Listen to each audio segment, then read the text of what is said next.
standing in front of Sunday school, and today I am here for the release of Band's EP, which we're gonna talk to one of the members of the band. I'm also gonna talk to another member of that band. He's gonna be in the frame, not really talk to. There's a lot going on here, lots of action. This is a big ass guy, and and that is everything. So thanks for tuning in to Are You with the Bars? K Vicious, let's do it. All right. I am here with my friend. Well, we're not friends, but I'm here with Rayhan because I can't pronounce the name. And we are at a Sunday school. We're at Sunday school, but we're really in a house. In a basement. Well, we're not in the basement. Not in the basement right now. We're in a living room. Look, who are you? Tell these people. Yeah. So my name is Rayhan Yadav. I'm the drummer for ER, which stands for Ethan and Rayhan. We're a two-piece, and the other counterpart in the band is Ethan Block. So he's the guitarist and vocalist, and I'm the drummer. Yeah. So and this is a band. This is a band that you have, and you guys are doing something special today because we have a new EP that's dropping tonight at midnight. So really excited about that. It is 4 songs that are kind of our top hits from New Brunswick. So we've been playing in New Brunswick. And these are songs you've already been playing, but you're just going to put them out now. Exactly, yes. What went into making this? So we actually configured our own kind of at-home rinky-dink studio setup for this one. So everything was recorded in my basement and then at our friend Nate Schneer's house. He was our producer and he mixed and mastered everything for us. And yeah, we've been friends with Nate also since we were in high school, and he went to school for music production. So, it made sense to just reach out to a friend and see if they could help us produce this. And we really love the way it sounded out. It's extremely low budget. How does it sound? What kind of, when I think people are gonna? Right there. We've got a lot of things happening here. There it is. Hey, buddy. Hey, buddy. How you doing? How you doing? There's Ethan. What's your name? I'm Ken, and I'm shooting a video. This is an interview. Ethan. Oh, yo, what's up, dude? How you doing? That's the other member of the band. Yes. All right. You want me to get in on this, or you guys? You can say hi if you want. We'll finish up here with just right now. There's Ethan. All right, my friend. So the album, the EP. What is the sound of it? I don't know. So I would say we took our favorite kind of not favorite, but we took some pop songs that we like and we merged it with our style. So it's actually 4 covers: Cooler Than Me, Me and Your Mama, Pink and White, and then a mashup of Seven Nation Army and Sweet Dreams. And it's essentially if you're familiar with the White Stripes, Royal Blood, or the Black Keys, it would be as if those bands essentially covered those pop songs, and we just wanted to make it heavier, add some more energy to it. When you say heavier, do you mean what do you mean by heavy? Are you talking more rock and roll, honestly? Take it a little bit farther from that pop realm and closer to that heavier rock realm. Okay. Yeah. So what's been the response that you typically get when you play this stuff live in front of other people in basements? They love it. Because what happens is especially when newer people are being introduced to the scene, if they're not as familiar with typical garage or indie rock songs, hearing a song that they're familiar with in the context of a basement show, I think makes it a little bit more inviting in the sense that you recognize the song. You're oh, I like this. I'm going to dance to it. How old are you? I am 23. I'm turning 24 at midnight. So. Oh, this is your birthday? Well, yeah, it's a birthday release EP show. Got a lot of stuff happening tonight. So, that's very exciting. Where's the EP going to be? It's going to be out on all streaming platforms, so Apple Music, Spotify. What's it called again? So this is, the name of the EP is going to be our Cover Tapes Volume 1 and the New Brunswick edition.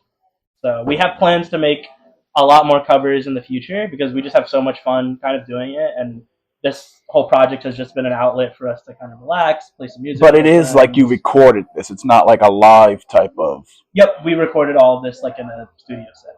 Okay. Sounds good. So can you explain a little bit about what the basement scene is for anyone who's listening to this or watching who has no idea? We have a decent elderly population that views and writes letters. So the basement scene in New Brunswick has actually been around for a very long time from my understanding, and it's essentially a community that gathers around that really just values and wants to be around live music and performance. So a lot of our peers who are very interested in the arts and kind of a lot of like self-expression will be drawn to this specific scene because it is just a showcase of kind of like freedom, a safe community where we're all kind of listening to music and passion projects that our friends have and just supporting them along the way.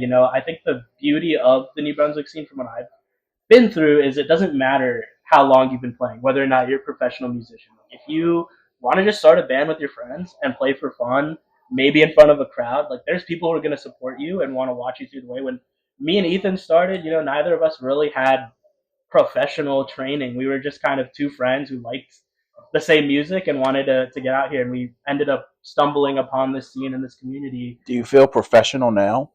I wouldn't say professional, but I would definitely say we've come a long way from when we started, and like I would say we can hold our own, in a more professional setting, maybe with like, if I don't think we're playing the wrong notes anymore. I don't think we're messing up as much anymore. But I do value and appreciate that we had the space to be able to play the wrong notes, mess up, be out of tune, and had the support of people telling us, everything was great, the energy was good, maybe work on this and this and this. And, we just kept improving from there. So how rowdy do you say your shows typically get when you're in the basements?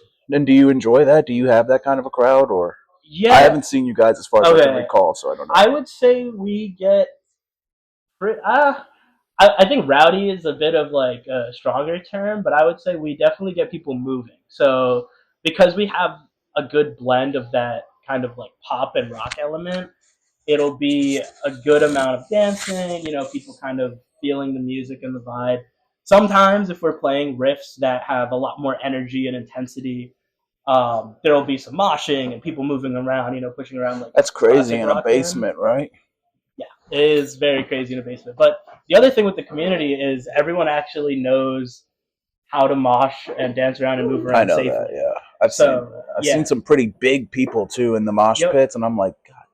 Yeah, there's one Amr standing in front of me. He's one of the resident moshers that we're so fond of, and he does a great job. I mean, like, look, you see a guy like Amr coming in the pit, you might be scared, right? It's like a big dude, but you make sure that everyone's having a good time and you're safe. And if anything ever goes wrong, like everyone instantaneously knows, someone falls, pick them up, make sure we never take it too far. And I think that like sense of safety that we get in this specific basement scene is amazing.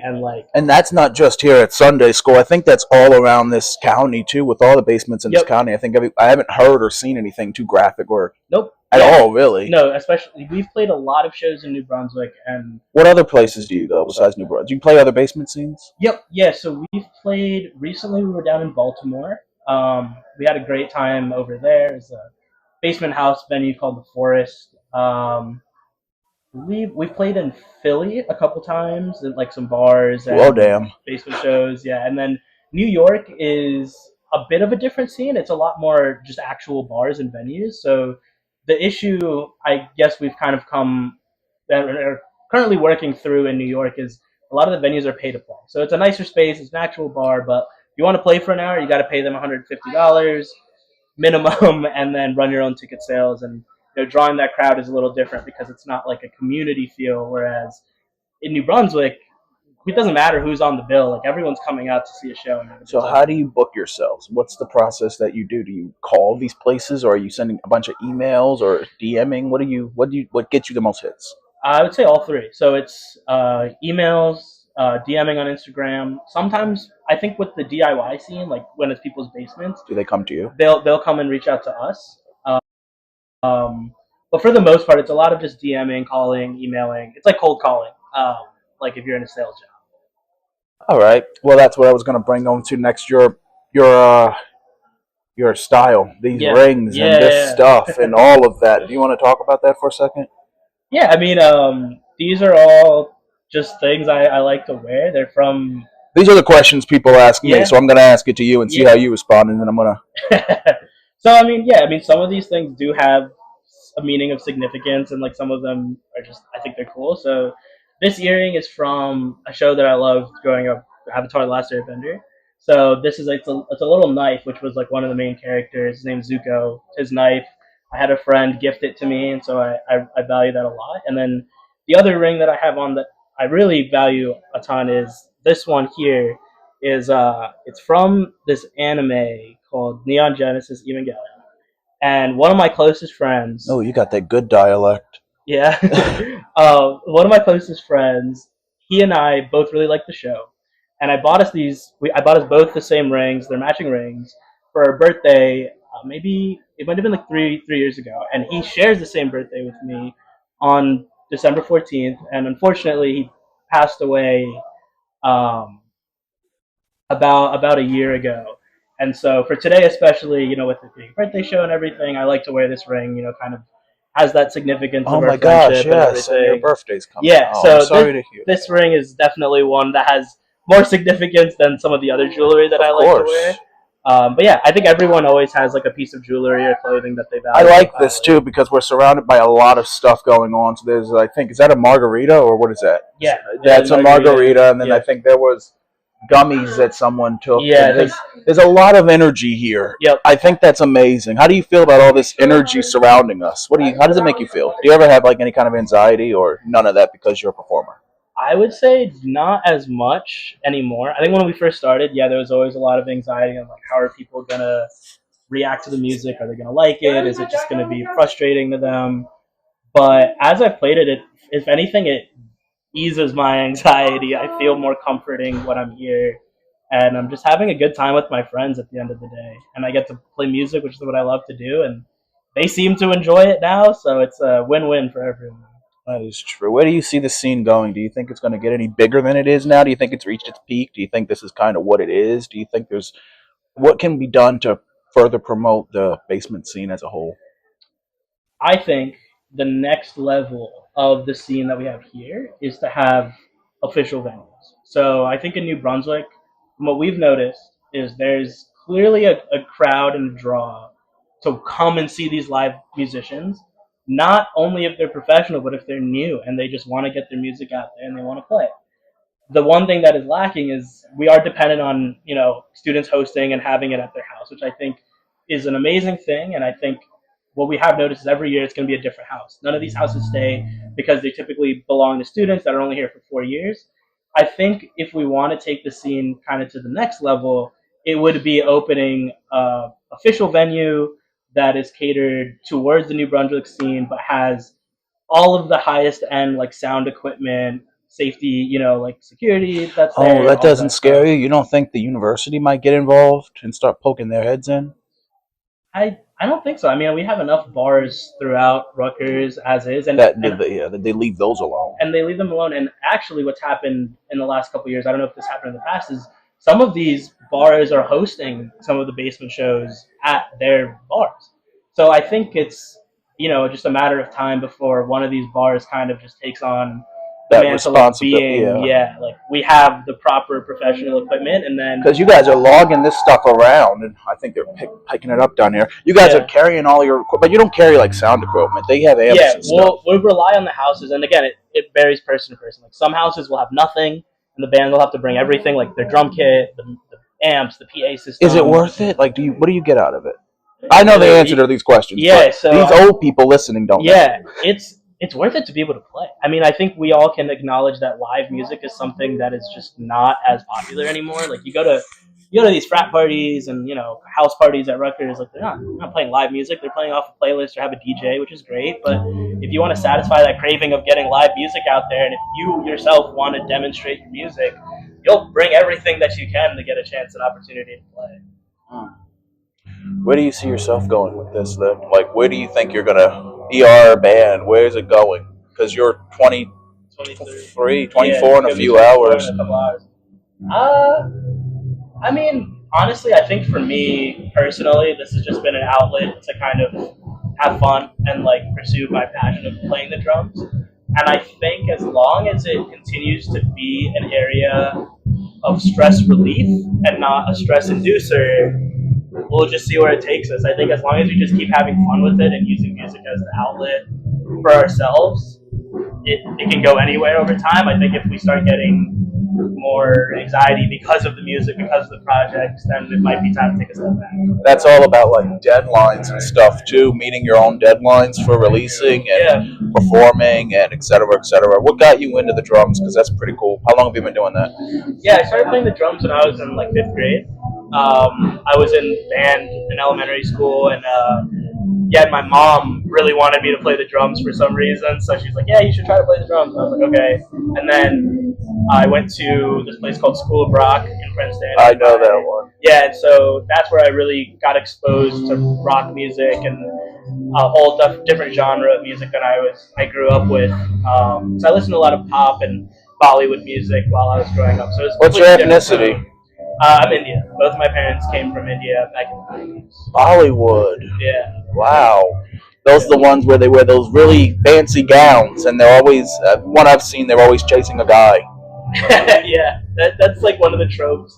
And yeah, Bollywood music is very intertwined with the film that are coming out. It's good for drums too. If you could play any of like Bollywood songs, I feel like that's good drumming. The beat is hard. Yeah, and I actually got to explore that while I was at Rutgers. I was part of a South Asian music group called Rutgers University Dole Effect, which got me some more exposure to like Bollywood music and like creating like South Asian fusion music together. So that was really fun. Absolutely. So this EP, it drops tonight, and it's called?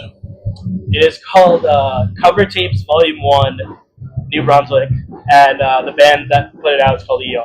And people can find it on Apple Music, Spotify, honestly any streaming platform, like Instagram has gonna have it. So yeah. That is pretty dope, my friend. Thank you for doing this with me. Yeah, I totally appreciate it. Yeah, man, this is great. Oh yeah, this is amazing, and this house is amazing. But they're all pretty similar in the design and the fact that it's very tight and enclosed. Correct? Yeah, they're all absolutely. And I will say one thing very special about Sunday School in particular is a lot of these guys that run this venue have been exposed to the scene for a while.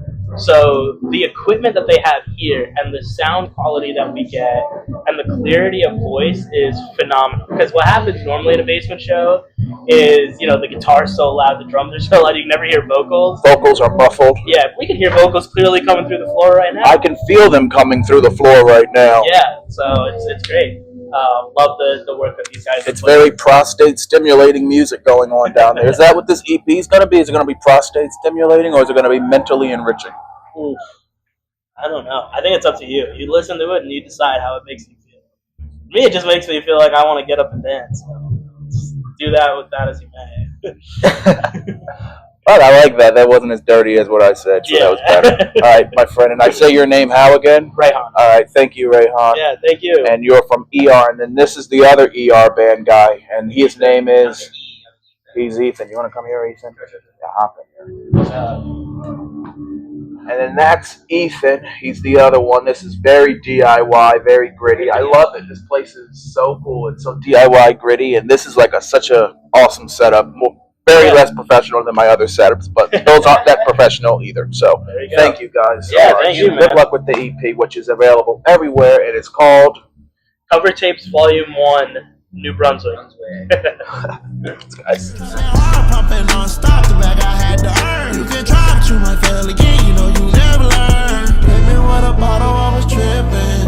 Then I took a couple shots and now I'm dancing.